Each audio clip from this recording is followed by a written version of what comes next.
தேனி மாவட்ட ஆட்சியர் அலுவலக கூட்டரங்கில் இன்று மாவட்ட வளர்ச்சி ஒருங்கிணைப்பு மற்றும் கண்காணிப்பு குழு ஆய்வுக் கூட்டம் நடைபெற்றது.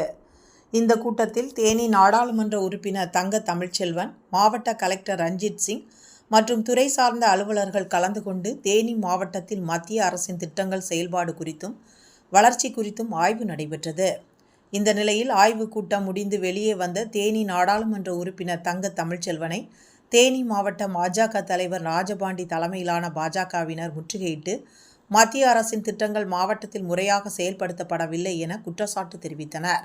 மத்திய அரசின் ஜல்ஜீவன் திட்டத்திற்காக கிராமப்புறங்களில் குழாய்கள் எதுவும் பதிக்கப்படவில்லை என்றும், பதிக்கப்பட்டிருந்த குழாய்களும் அகற்றப்பட்டிருப்பதாக குற்றம் சாட்டு தெரிவித்தனர்.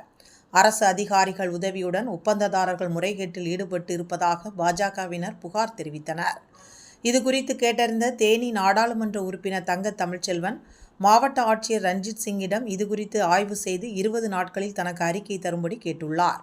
மேலும் மத்திய அரசின் ஜல்ஜீவன் திட்டங்கள் நடைபெற்றிருக்கும் முறைகேடுகள் குறித்து உரிய நடவடிக்கை எடுப்பதாக தேனி எம்பி தங்க தமிழ்செல்வன் உறுதியளித்ததை அடுத்து பாஜகவினர் கலைந்து சென்றனர். மத்திய அரசின் திட்டத்தை